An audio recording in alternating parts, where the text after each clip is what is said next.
The CBC News is next. Then Mary Hines brings you Tapestry.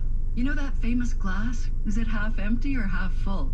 You'll meet the father of savoring research who says it's both, and that's a good thing. The social psychologist Fred Bryant, this week on Tapestry.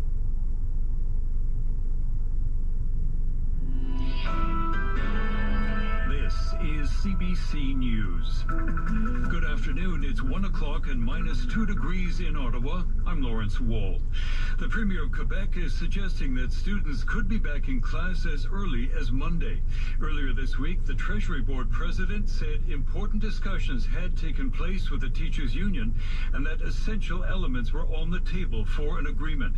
The union agrees that progress has been made, but does not say that a deal could come anytime soon. Lauren McCallum has more. Ça va bien, très bien, les négociations avec les enseignants. Premier Legault says negotiations with the province's teachers are going well. He says the two sides are discussing workload issues and teacher aids. J'ai bon espoir que tous les enfants vont retourner à l'école dès lundi qui vient. Legault told reporters he's hopeful children will be back in class on Monday, but the FAE union that represents about 66,000 teachers in Quebec is accusing Legault of using the negotiations and the media to play with teachers' minds.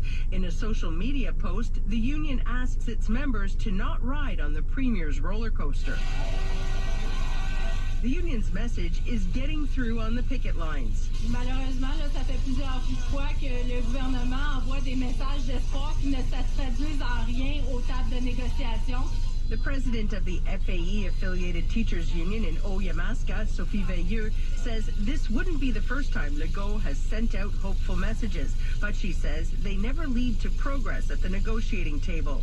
Veilleux says if Legault wants children back in class on Monday, he'll have to start listening to the teachers. Lauren McCallum, CBC News, Montreal.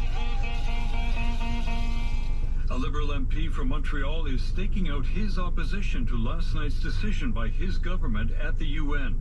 Anthony Housefather is upset that Canada voted in support of a resolution calling for an immediate humanitarian ceasefire in the war between Israel and Hamas. The motion was an unconditional call for a ceasefire. I do not support an unconditional call for a ceasefire. I don't believe the majority of my constituents support an unconditional call for a ceasefire. And it's my obligation as an individually elected MP to speak out when I think that Canada has abandoned its traditional position at the UN of support of Israel at a time when Israel's at war. The former Public Safety Minister, Marco Mendicino, also criticized the vote. He says an unconditional ceasefire would jeopardize the safety of both Israelis and Palestinians by allowing Hamas to regroup. A well-known radio personality in Ottawa has died. Ken the General Grant was 88. He was one of the longest-serving on-air hosts in the region. Grant appeared on radio station CFRA and later with 1310 in the 60s, 70s, and 80s. In international news, delegates at the United Nations Climate Summit in Dubai have reached a deal overnight. This will boost renewable energy while winding down oil, gas, and coal. The CBC's Kyle Bax has more from Dubai. Hearing no objection, it is so decided. COP28 President Sultan Al Jaber wrapping up the two-week UN Climate Summit with an agreement by nations on new efforts to tackle global warming. From the bottom of my heart, thank you. For the first time, a UN climate agreement specifically addresses fossil fuels, saying a transition away is needed to reach net zero by 2050.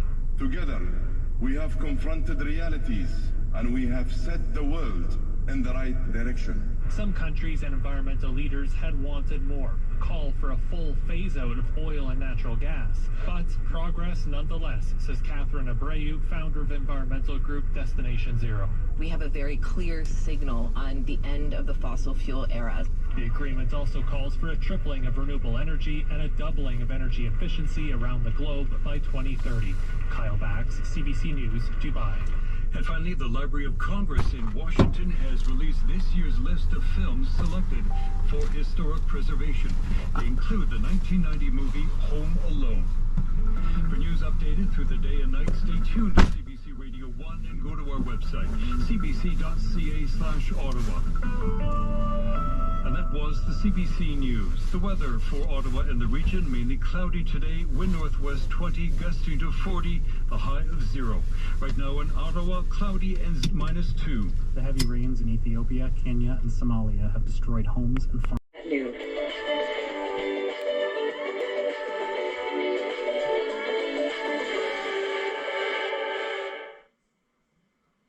She's daring, she's critical, and ultimately hopeful.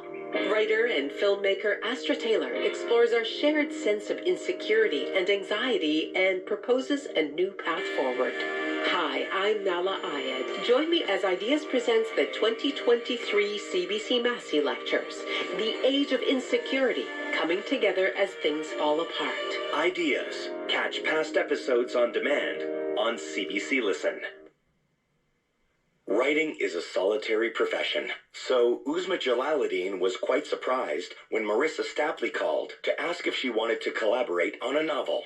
They join Ali Hassan to talk about their seasonal rom-com, 3 Holidays and a Wedding, on the next chapter, after the news.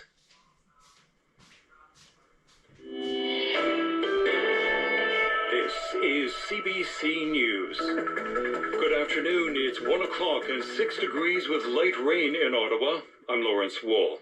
Israel's defense minister says the military is working to minimize harm to civilians in Gaza. Yoav Gallant made the remarks after a meeting with his U.S. counterpart. Calls for a ceasefire are gaining momentum as world leaders warn of a humanitarian collapse in the besieged Gaza Strip. Julia Wong reports. America's support for Israel's security is unshakable. U.S. Defense Secretary Lloyd Austin has a clear message. Israel has a right to defend itself after the October 7th attacks by Hamas that killed 1,200 people. But he also emphasized the need to protect innocent civilians in Gaza. Protecting Palestinian civilians in Gaza is both a moral duty and a strategic imperative. The chorus of global leaders pressing for some type of ceasefire in Gaza is growing louder. UK Prime Minister Rishi Sunak today said too many civilian lives have been lost and called for a sustainable ceasefire. Whereby hostages are released, rockets stop being fired into Israel by Hamas, and we continue to get more aid in. For more than 2 months, Israeli bombardment of Gaza has not waned, and groups are warning of catastrophic shortages of food and water. Julia Wong, CBC News, London. Meanwhile, an expert on terrorism says it's impossible to say how many people are being radicalized by social media. He spoke after a teenager was charged on Saturday with terrorism-related offenses. RCMP say the suspect is alleged to have instructed someone to carry out a terrorist activity against the Jewish community. Richard Fadden is the former director of CSIS, Canada's spy agency. Social media has been misused for quite a few years now, and it's not surprising that if an external event of the same intensity as what happened in the Middle East occurs, that all sorts of elements on social media start riling up people. I think, to be honest, nobody knows exactly how many people have been affected by this. The teen is also charged with what's called facilitation of a terrorist activity by communicating instructional material related to an explosive substance. A woman in Quebec has been acquitted in the 2009 deaths of her young daughters. This was Adele Sorella's third trial on murder charges. She was convicted of murder in 2013 and 2019, but both those decisions were later overturned on appeal. The girls were found dead in the family home. Their bodies showed no signs of violence. The cause of death was never determined. Police in Winnipeg continue to investigate after a teenage girl was stabbed to death on Friday. The girl was rushed to hospital and later pronounced dead. Here's Police Chief Danny Smythe speaking a few moments ago. Anytime there's violence or in this case a homicide, it's concerning to us. As you know, we have increased our presence, and I think that was important. And although we weren't able to prevent this particular case, our members were right there to provide assistance and render first aid within moments of the attack. Here's the CBC's Cameron McIntosh. Chief Spike going out of his way to clarify a couple times that the Winnipeg Police Service does not view this as a random attack, that this girl was with a group of people, 2 other people, and for some reason, someone in that group turned on the girl. So the chief of police here explaining that they are looking for a male suspect, likely or possibly a youth themselves, as well as 2 witnesses who were there, who were part of that group. Not a lot of detail how this group came to be where they were. And that was the CBC's Cameron McIntosh.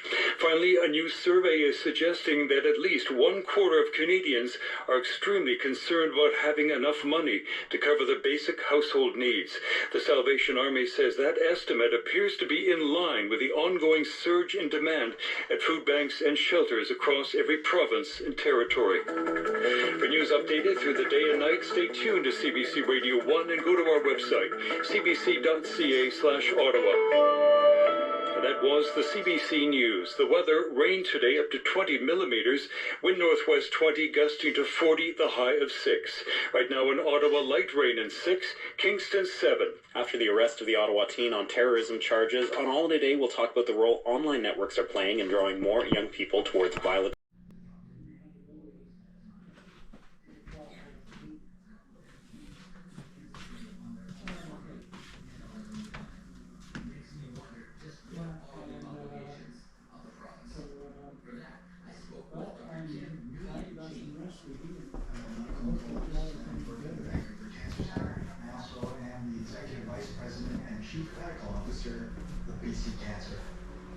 Dr. Kimchi, welcome to White Coat Blackguard. Thank you for having me.